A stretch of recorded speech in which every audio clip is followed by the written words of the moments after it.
Well, it is about time we check back in on the retail apocalypse, all right? Because we've had some developments this week that are highly important, and I wanted to cover them. So with that being said, let's take a look at what's going on.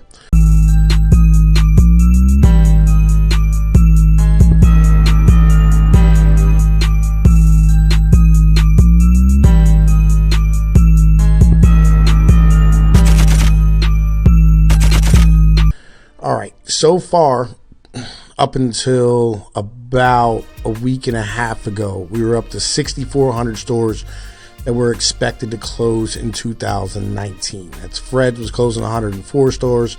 Charlotte Russe, Family Dollars, and Chico's recently announced more than 1,100 in the span of 24 hours. Payless said it's closing all 2,500 of their stores, right? Gymboree's closing 805 stores. Charlotte Russe 520, Family Dollar 390, Shopco 371, Fred's 263, Chico's 250, Gap 230, Lifeway 170 stores, Performance Bicycle 102 stores, Sears is closing 70 stores, Destination Maternity somewhere between 42 and 67. Victoria's Secret's closing 63 stores. Office Depot is closing 50 stores. Kmart closing 50 stores. CVS is closing 46. Party City's closing 45. Children's Place is closing 45. Pier 1 Imports another 45. Abercrombie and Fitch 40 stores. Bed Bath & Beyond 40 stores. Christopher and Banks 30 to 40 stores. JCPenney's is closing 27 stores. It's probably going to have more announcements by the end of the year. Beauty Brands is going to close 25 stores. Lowe's is closing 23 stores. Henry Bendel is closing 23 stores. Man, listen, this is a long list right here. Just the Walmart's closing, Gymboree, Macy's. There's a few other ones on here. But there was a big announcement here today, or actually yesterday. There was a big announcement of what's going on, right? The Dress Barn is closing all 650 of its stores are to be closing this year, right? SNS says it plans to begin winding down its Dress Barn business. That means shutting down roughly 650 Dress Barn stores across the country. Ascena also owns apparel chains Ann Taylor and Loft. Ascena Retail Group said Monday it's winding down its Dress Barn business and plans to shut all 650 or so of the women's clothing store in order to focus on its more profitable brands. Ascena, which also owns apparel chains Ann Taylor and Loft, said the decision wasn't an easy one, but the Dress Barn chain has not been operating at an acceptable level of profitability in today's retail environment. Man, listen, you know what I'm saying? Economic news is not good. And there's a lot of naysayers out here, right? That, they go, oh man, online retail is taking up, they're standing here. People like Amazon's growing, just like they're more profitable. Let me show you why that fucking argument is bullshit real quick. All right. So this is how the actual retail works. All right. It's real simple. Okay. You have profit on one side and salaries, operations, and debt on the other side. All right. Operations like, lights, fucking inventory, things of this nature. This is all cost of doing business. And so you operate at like a 3 to 4, 5% profit margin, usually in any business. It doesn't really matter what it is. It could be anything from a grocery store to, a large clothing chain, whatever the case might be. It doesn't operate at a 50 or 60% profit margin. It's more like 4 or 5%, right? And when you have these type of numbers, the issue is when you have online retail comes in and steals a very small portion of what's actually going on, right? You end up having the whole thing go topsy-turvy, and the whole business model falls down because you don't have any profit anymore. So all you have to do is take 3% and the whole thing becomes unprofitable. It's kind of like with the bad fucking, the bad MBS products during the 2008 fucking collapse, what happens was is you had a very small portion of the whole thing collapse. But once that small portion collapsed, it drug the whole thing down because it made the whole thing unprofitable because it was the very risky loans that paid the most. Now, on top of that, right, you have, I wanted to show you this, right, because this here is, estimated quarter of the U.S. retail sales total e-commerce, all right, is 10.2% of the total fucking retail sector. All right, that's it. 10.2% of the whole retail fucking sector. And literally, you know what I'm saying? Like, yo, we're losing 40% of the retail sector. So you know what that means. That means there's 20% of the retail sector that no longer fucking exists. And this is something that we're not really actually addressing. Okay? Legitimately. And this is why. The numbers that we're using for things are complete lies. Almost every government number is complete and utter horseshit. Everything from your basic shit about fucking the unemployment numbers to your CPI.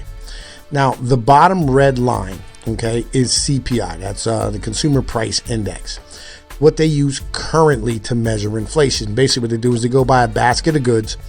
All right, and then they give them a weighted fucking number, and then they do a math equation, and they come out and they go, this is what inflation is this month, right? And it's released every quarter.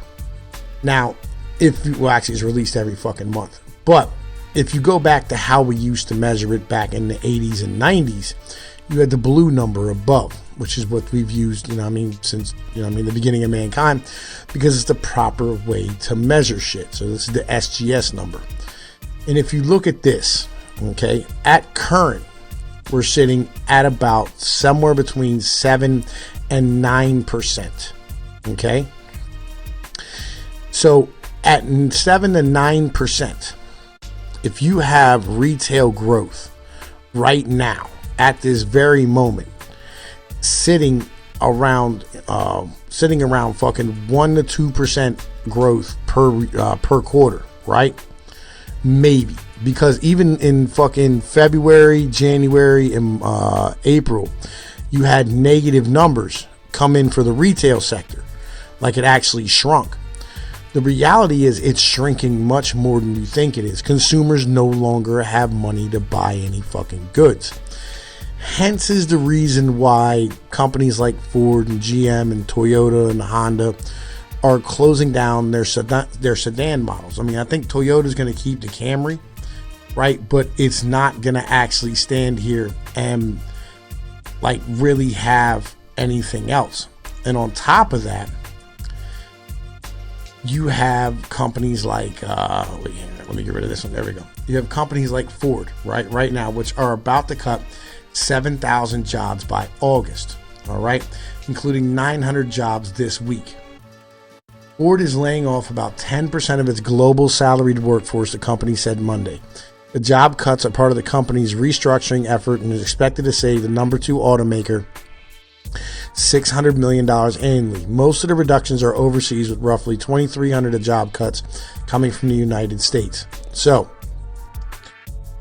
Ford sold off its European business. All right, it's selling it to Peugeot. All right, because Ford is having a very hard time selling cars in the European market, and it has been for a while. It's basically been operating at a loss, and I think at 1.4% of them, like 10 cars a year or something over there. Ford Motor said Monday it's laying off 7,000 managers and other salaried employees, about 10% of its white-collar workforce across the globe. As part of a restructuring plan designed to save the number 2 automaker $600 million annually. The cuts, some of which are previously announced by the company, will be completed by August. Ford CEO Jim Hackett said in an email to employees Monday, most of the reductions are overseas, with roughly 2,300 of the job cuts coming from the United States. A company spokesperson said 1,500 of the 2,300 U.S. job cuts were voluntary buyouts from last year. Voluntary buyouts, all right, are not fucking job cut. They're not fucking like an employee goes, hey man, can you just buy my shit out? No, the company goes, hey, look, man, we're gonna buy you out, and we're gonna give you a severance package for you to leave and go on about your business. it's a layoff without saying it's a fucking layoff. In this round of layoffs won't impact Ford's hourly factory workers. The company's had roughly 199,000 employees across the world at the end of last year, about 3,000 less than the previous year, according to Securities filing. Hackett said approximately 20% of upper-level manager jobs will also be eliminated as the company moves to reduce bureaucracy. The job cuts include voluntary buyouts and involuntary layoffs. About 900 of the 7,000 jobs are expected to happen this week, 500 of which will be in the U.S. The remaining 300 U.S. layoffs will be complete by the end of August. The Michigan-based automaker said its restructuring in North America is almost complete, and it will continue its organizational redesign in Europe, China, and South America and other international markets until the end of August. To succeed in our competitive industries and position Ford to win a fast-changing future, we must reduce bureaucracy, empower managers, speed decision-making, focus on the most valuable work, and cut costs, Hackett said in the letter. The company had previously announced it was planning to cut European workforce, saying in January it planned to eliminate thousands of jobs in Europe as it faced pressure to restructure its European operations. Again, you know what I'm saying, they're getting rid of their European operations. You know what I'm saying? Anytime you hear the word restructuring, all right, you know, like, it is what it is. That tends to be how it operates. And that means they're getting rid of shit. Like, this is corporate speak. You know what I mean? This is news speak. This is jargon. This is nonsense. It's not a real thing. It's all fugazi. Monday and the company made Monday and the various restructuring announcements the company had made in the past, though it would not specify how many job cuts overlapped. Read Hackett's letter to Ford employees here. I'm not interested in all that. Yeah, but anyway, I wanted to bring you this news and let you know that the economic news is still not good at the moment. You know, I mean, we've had a couple of good details come out here recently, and the future might be all right. But currently, when we got 50% of the company, 50% of the company, you know, can't afford a $500 emergency. We have a negative savings rate. People are hungry. People are starving. You know, I mean, we're overtaxed, overspent. You know, I mean, our dollar ain't going nowhere. It is what it is. You know what I mean? But in the meantime, man, this is Tom Pease with P. Noy News. Y'all know the motherfucking situation. Peace be like one. Later.